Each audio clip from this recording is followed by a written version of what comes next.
Lowe's knows how to help make your home holiday ready for less. Get Select Style Selections vinyl flooring for just $1.99 per square foot and have it installed before the festivities begin. Our team can help you every step of the way. See a Lowe's Red Vest associate or visit Lowes.com/holiday install to get started. Lowe's, we help, you save.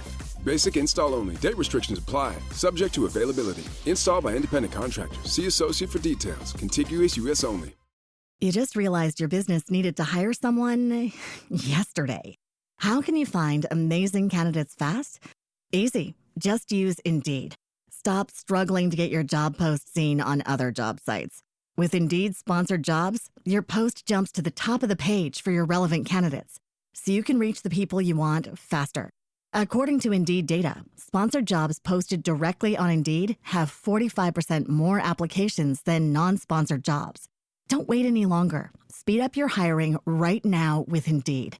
And listeners of this show will get a $75 sponsored job credit to get your jobs more visibility at Indeed.com/PODKATZ13. Just go to Indeed.com/PODKATZ13 right now and support our show by saying you heard about Indeed on this podcast. Terms and conditions apply. Hiring? Indeed is all you need. Hello, everyone. Welcome back to Sincerely So podcast. Today, we are joined by a very exciting guest. He is a performance psychologist, a speaker, an author, and also a talent agent. We are joined by Albert Bramante today. Albert, thank you for joining us. Thank you so much, Lexi, for having me. I'm really happy to be here. An honor to be here. Yes, I'm so excited for you to be here. Can you tell us a little bit about your journey and kind of what got you into the self-development space? Sure. Well, I was always into psychology and the mind, and ever since I was in middle school and junior high and high school. And so I did a lot of reading. I was a bookworm, book nerd growing up, loved books. I still do. And I just read a lot of books about the human mind. I read a book, when I was a sophomore in high school on cognitive behavioral therapy by David Burns, Feeling Good, which is a classic. And I just became so interested in the human mind, the human psyche, and all of that. And so by my end of my sophomore year, I kind of said, I'm going to major in psychology. This is my sophomore year in high school. So I continued reading about the brain, and then I went to college. I did my undergrad and master's degree in straight up psychology. My initial goal was to be a clinical psychologist, and that was what my training was going to be in. I did all of my PhD work in clinical psych for all my coursework, and other life circumstances kind of got in the way, and I just switched my PhD to the more education research academic track. And so that was where I was able to earn my PhD in a reasonable amount of time. So how I became interested in the performance space too, which was I always had an interest in the performing arts. I was in the drama club in high school. I was a couple of performance clubs, even an organization in college, and I also took some theater class as electives, and I really enjoyed it. I don't know if it was not really on my list to do this professionally. I didn't. This is kind of like how one of the interesting in the life happened. So I started after I received my master's degree. I started working with this is right around the time 9/11 happened. I'm in the New York area, so I was doing a lot of both professional and volunteer wise, a lot of crisis intervention advocacy work within the space of 9/11, and so I started working with actors again and other artist organizations, filmmakers, and documentary crews. So I was really interested. I was like, this is really something I want to do.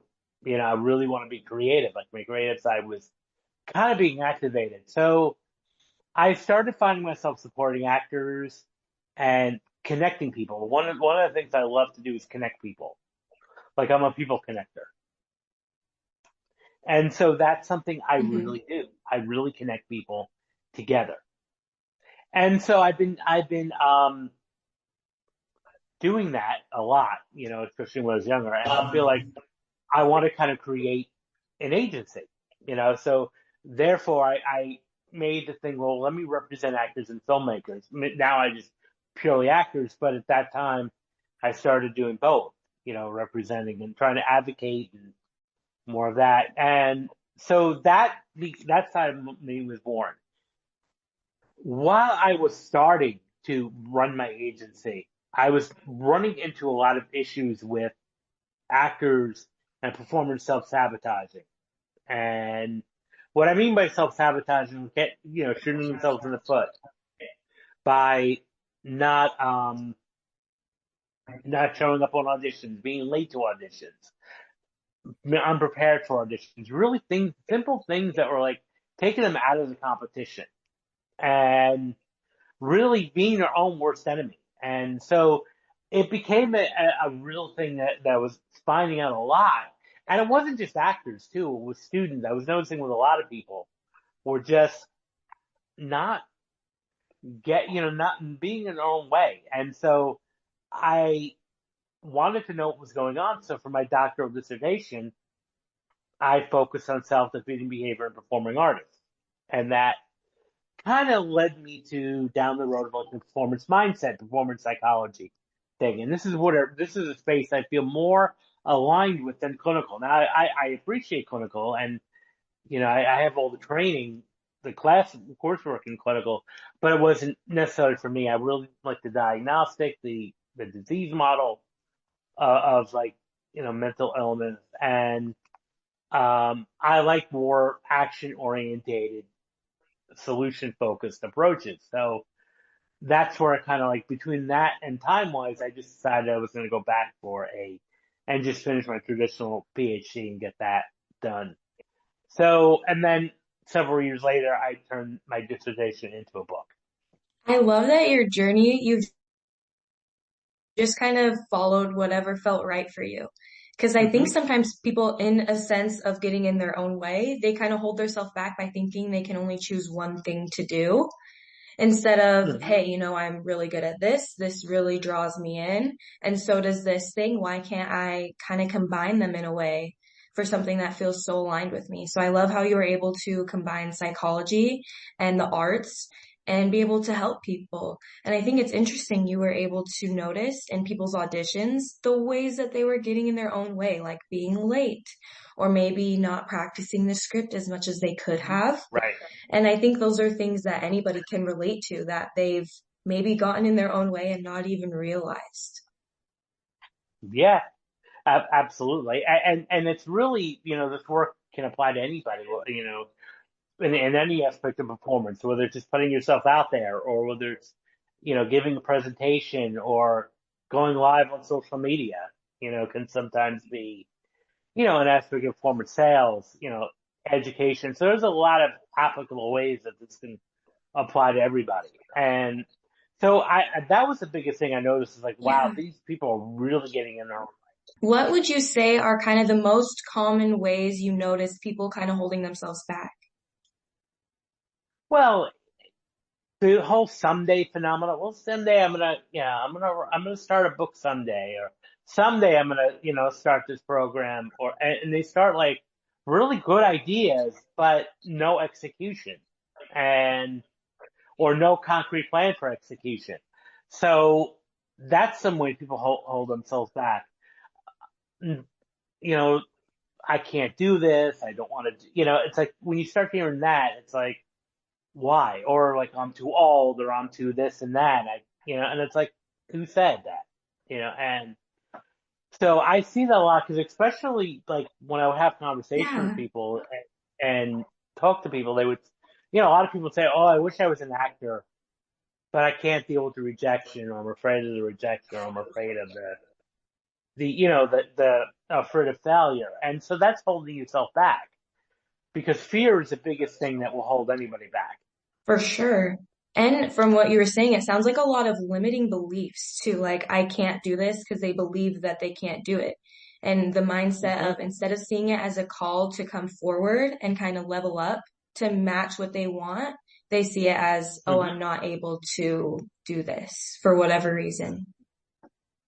Absolutely. And then people in general, especially a lot of actors, I've noticed tend to generalize and distort, things that, like let's say that they auditioned, they didn't get the role, they didn't get the part. And sometimes they'll say, see, I knew the casting director doesn't like me.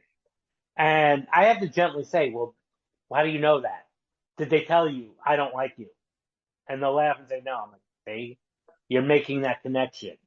You just didn't get the role. That's it. That's all it is. That's all there's nothing to do. It's not that nobody said that. And so a lot of times we jump to conclusions when it comes to things. It's like, well, this happened. Okay, well, this means this. And it's like, well, how did you go from like point A to like Z in like, 2 seconds? Yeah. Yeah, I think sometimes people will, like you said, who said that? They'll just create kind of narratives in their head in a Hmm. way to justify why they didn't accomplish something or why something didn't happen. And it's usually from an outward source, like, oh, the cast director didn't like me. When did he say that? When did they say that? So I love that you bring attention to that because I think we all do that sometimes in our day. Like, oh, this just isn't meant for me. This person feels this way about me. And it's like, who told you that? And it's always just your mind. Hmm. Yeah, it really is the mind. That's all it is. And we do that a lot. Yeah. We take things out of proportion, and we also downplay a lot our achievements and our accomplishments. Like and which is interesting because we'll magnify, we'll distort the negative, but downplay the positive a lot. And sometimes when I'm working with someone, the first thing I'm like when they start in this thing, I can't do anything right. I'm like, you mean anything? You got up today, you got dressed, that's a win. And then I'm like, but I'm sure you Hmm. did other things. And we start taking the stock of, and what people don't realize a lot of times, I have a long list of good things. They're like, well, I didn't think of that. I didn't remember that. I'm like, well, here you go. Yeah. And we're wired to do this. I mean, our brain, it has one role, really critically one role, and that's to keep us alive. And thousands of years ago, when we were in hunter-gathering caveman days, we had to be constantly on alert because of any, you know, little thing that was negative, we had to run a lot of times. And so our brain, even though we're in a much better time and safer time, our brain is still operating the same way. So that's why we're more likely to focus on the negative. Initially, in the beginning, we have to train our brain how to not to do that. Because, like, you could get 20 compliments about Yeah. anything, and you get one or two people that might say something constructive or even, scathing. And all of a sudden now, you forgot the 20 good things and you're focusing so much on the negative. And same thing, I'm sure, with like influencers and in social media people. When you get that one or two negative comments on your post, it's like, well, you're focusing so much of your energy on those one or two comments that you're ignoring maybe the other 30 comments that you got that were good. So Yeah. we have to train ourselves in a sense to look at the good and even like look at the negative is for two ways we can look at the negative. One is there anything in there that can be helpful? And very often when we look at or we receive negative feedback, the one thing we often do very often is get very emotional and very reactive. And we kind of go into fight or flight Hmm. mode when we get that. What I often say is like, okay, walk away, calm down, now let's come back with a fresh set of eyes and let's look at this feedback. Now, maybe somebody is just venting and you're just not their cup of tea or they're not a fan, which is possible, or there's something helpful in there. Okay, maybe there's something that you can work on for the next time, and helpful feedback. And then, and a lot of times people, when they calm down and they look back at that, critical or even scathing remark, you start to realize maybe it wasn't as bad as I thought it was going to be. This isn't so bad. They were just saying this. They didn't, this didn't make sense or that. Okay, well now I know the next time to do this. And also, this took me a while to learn, but and to really kind of internalize is that we're not going to be everyone's cup of tea, no matter how much we try to prove it. It's going to be people that are not going to resonate with us, and that it may not match with us or vibe with us, and that's okay. I think it's so refreshing that you bring attention to the fact that this happens to a lot of people. We actually are wired to focus on kind of the negative aspects. And when you realize that, you kind of stop being so hard on yourself, and you take a step back and you think, you know what, I need to kind of be more aware of my thoughts and start from there and be more comfortable in my own skin to the point that's okay. And that's all right. Mm-hmm. Yeah. And also a lot of times we have to distinguish ourselves, our thoughts from the reality. Because a lot of times when we so focus on our thoughts, we assume that that's real. And I know this can get philosophical and trippy, but our thoughts aren't real. So you could also make that argument too. So in a sense, it's like, what's really going on here? Because again, it's the stories that we said in our mind. Because ultimately the real control, and this takes a lot of discipline and practice, but the idea here is we get to choose how we react to the situation. We can't control other people's behaviors, but we control how we react. And very often we make stories about what other people say, rather than what they said. Well, it's like, well, they said this, and all of a sudden, well, I knew they meant that, and this is, no. This is what they said. That's all. And when maybe people are giving the feedback, maybe they're not doing it the most diplomatic way, or maybe they just have a rough way of speaking. And so we kind of have to separate too the noise from the message, and saying, okay, maybe this was said the wrong way, but maybe what they said was good, but maybe how they said it was not, the best way or optimal way. Yeah, because sometimes, we've all had where we say things a little bit differently maybe than we mean. And if someone says that to you, it's easy to be very reactive instead of, like you recommended, taking a step back, waiting until your emotions kind of calm down, and then looking at it with a fresh set of eyes. Because when we're so emotionally driven in the moment, I feel like those are the moments where we're most prone to self-sabotage or maybe react in a way that is not in our best interest. Right. Yeah, well, because again, it's we just become totally reactive in the moment and not thinking things through, because emotions and logic are two separate pathways in the brain. And most people, we all have done this before, where we sometimes react emotionally and then 5 minutes later say, I shouldn't have said that, or I shouldn't have wrote that, and then you end up apologizing because it's like, I said something that I didn't really mean. And it's true, because logic and emotion are two different things. This is why it's always best to take a break, take a couple of deep breaths before you respond, or even take a walk around, go outside and take a walk, and then come back and respond. Because logically, you can be a lot more effectively than emotionally. Oh, yeah. So the last thing that I want to touch on in this episode today, Albert, is your book, Rise Above the Script. So our audience today has been able to kind of see you walk us through the self-sabotaging patterns, the mindset shifts, the way we can be more aware of our thoughts. What should they expect to see in your book? So there's going to be detailed book, so you're going to see sections on self-esteem. You're going to see some sections on personality traits. I use the big five, which is openness, um, conscientiousness, extroversion, agreeableness, and neuroticism. And there's ways to kind of like optimize each one of those traits. And then I have a whole unit on fear of success and fears. And particularly, I talk a lot about our views of money, which is could also influence how we approach things. And because a lot of times we may not have a good relationship with money or a viewpoint of money Hmm. on a subconscious level too. Not necessarily. I mean, everybody wants to become wealthy or at least independent, but some of us have some deep-seated maybe fear or hatred of money, because of maybe conditioning Yeah. messages.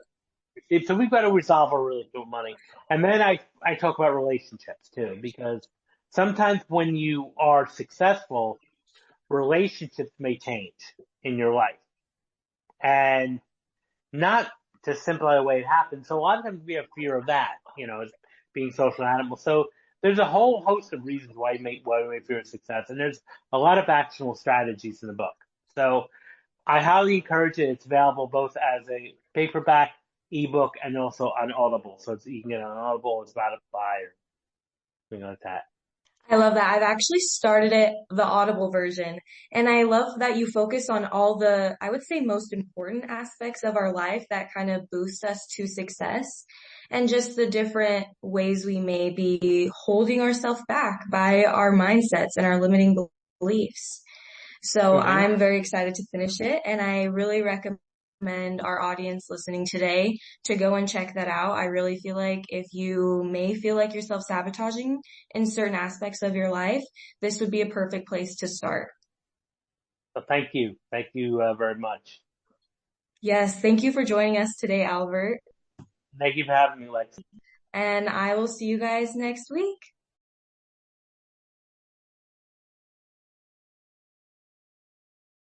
Your kids could get free or low-cost health coverage from Medicaid or CHIP.